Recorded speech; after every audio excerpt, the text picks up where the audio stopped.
स्वागत है इस आध्यात्मिक वीडियो में। आज हम एक ऐसे रहस्य की ओर बढ़ रहे हैं जिसने युगों से ऋषियों, मुनियों और भक्तों को सोचने पर विवश किया है। प्रश्न है, देवों के भी देव, देवादिदेव की उत्पत्ति कैसे हुई?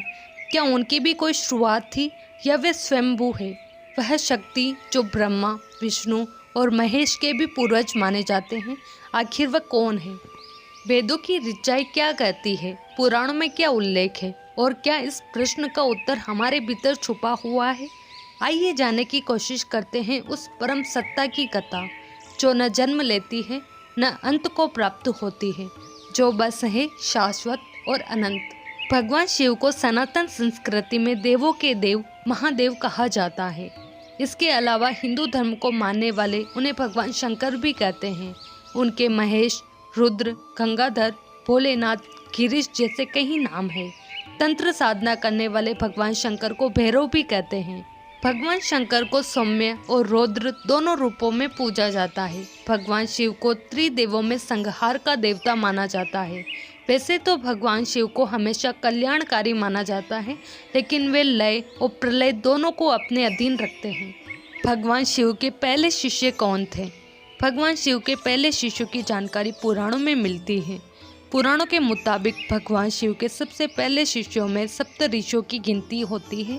मान्यता है कि सप्त ऋषियों ने भगवान शिव के ज्ञान का प्रचार धरती पर किया था।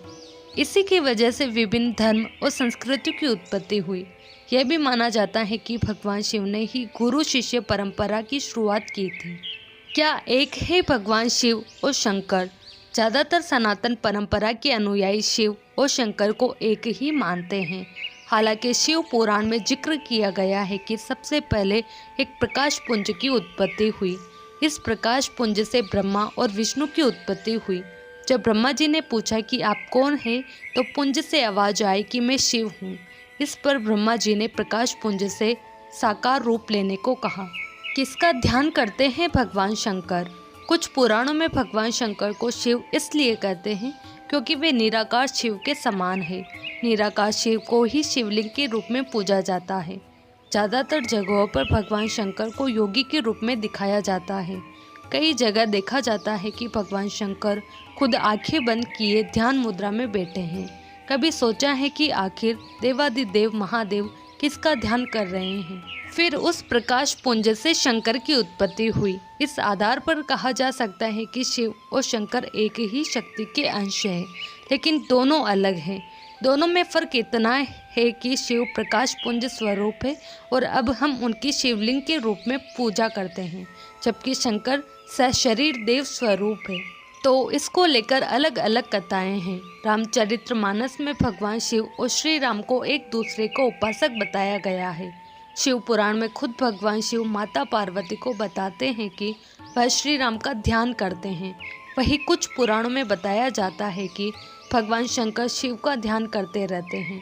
कुछ जगहों पर भगवान शंकर को शिवलिंग का ध्यान करते हुए भी चित्रित किया गया है। इसमें भी साफ होता है कि शिव और शंकर दो अलग सत्ताएं हैं। भगवान शिव की उत्पत्ति कैसे हुई? मान्यता है कि भगवान शिव स्वयंभू है, यानी खुद ही प्रकट हुए हैं, लेकिन पुराणों में उनकी उत्पत्ति का विवरण मिलता है। विष्णु पुराण के अनुसार जहाँ भगवान विष्णु ब्रह्मा जी की नाभि से उत्पन्न हुए थे, वही भगवान शिव विष्णु जी के माथे के तेज से उत्पन्न हुए। विष्णु पुराण के मुताबिक माथे के तेज से उत्पन्न होने के कारण ही शिव स्वयंभू हमेशा योग मुद्रा में रहते हैं। वही भगवान शिव से एक और मान्यता जुड़ी है कि नंदी और महाकाल भगवान शंकर के द्वारपाल है और रुद्र देवता शंकर की पंचायत के सदस्य हैं। शिव जी की कितनी पत्नियां हुई? ज़्यादातर जगहों पर भगवान शिव की 2 पत्नियों का ही उल्लेख मिलता है। इनमें पहली देवी सती और दूसरी माता पार्वती। वही अगर हिंदू पौराणिक कथाओं की माने तो महादेव ने 1 नहीं 2 नहीं बल्कि 4 विवाह किए थे। उनके सभी विवाह आदि शक्ति से ही हुए थे। भगवान शिव का पहला विवाह माता सती के साथ हुआ। वह प्रजापति दक्ष की बेटी थी। माता सती के पिता ने जब भगवान शिव का अपमान किया तो उन्होंने यज्ञ कुंड में खुद को भस्म कर अपने प्राणों की आहुति दे दी। इसके बाद उन्होंने हिमालय की बेटी पार्वती के रूप में जन्म लिया। माता पार्वती के रूप में आदि शक्ति ने भगवान शिव से दूसरा विवाह किया। धर्म ग्रंथों में भगवान शिव की तीसरी पत्नी देवी उमा को बताया जाता है, वहीं उनकी चौथी पत्नी महाकाली को बताया गया है। शिव की उत्पत्ति। भगवान शिव की उत्पत्ति को लेकर शिव पुराण में उल्लेख है कि सबसे पहले एक प्रकाश पुंज उत्पन्न हुआ। इसी प्रकाश पुंज से ब्रह्मा और विष्णु की उत्पत्ति हुई। जब ब्रह्मा जी ने प्रश्न करते हुए प्रकाश पुंज का परिचय पूछा तो उसने स्वयं को शिव बताया, लेकिन विष्णु पुराण के अनुसार शिव विष्णु जी के माथे के तेज से उत्पन्न हुए हैं और इसी कारण वे हमेशा योग मुद्रा में रहते हैं। कुछ स्थानों पर भगवान शिव को स्वयंभू भी माना जाता है, जिसका मतलब है कि स्वयं ही प्रकट हुए हैं।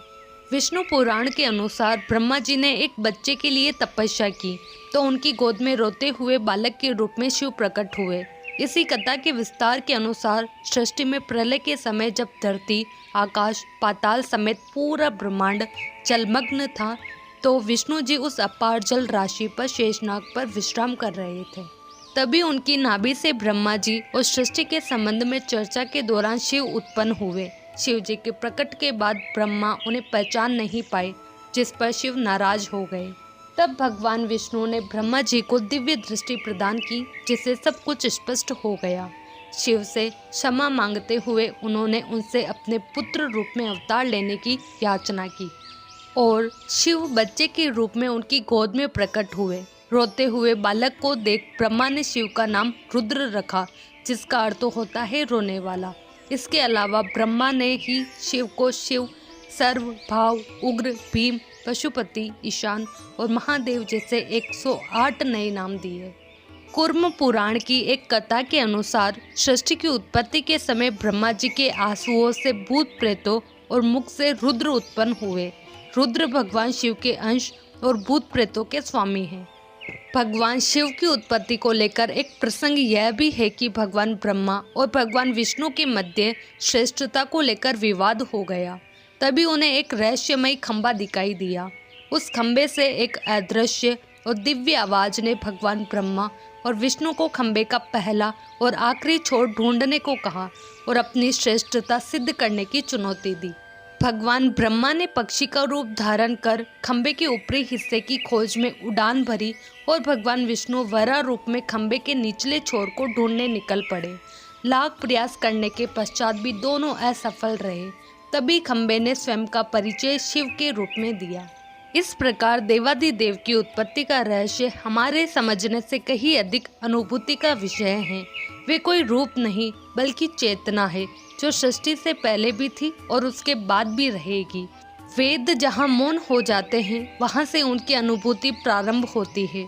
पुराणों ने उन्हें अनेक रूपों में वर्णित किया, लेकिन हर वर्णन अंततः उसी एक सत्य की ओर इशारा करता है कि वे स्वयंभू है, आदि और अनंत है।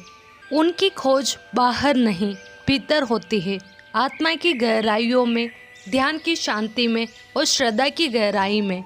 यह रहस्य हमें यह भी सिखाता है कि जब हम अपने भीतर जागते हैं तो वही दिव्यता हमें वहाँ से मिलती है। इसी अनुभूति के साथ हम यही विराम लेते हैं और आशा करते हैं कि यह आध्यात्मिक वीडियो आपके हृदय को थोड़ी और गहराई से स्पर्श कर पाई होगी। फिर मिलेंगे एक नई कथा, एक नए रहस्य और एक नई अनुभूति के साथ। यदि यह वीडियो आपको पसंद आया हो तो इसे लाइक करें, शेयर करें और हमारे चैनल को सब्सक्राइब करना न भूलें।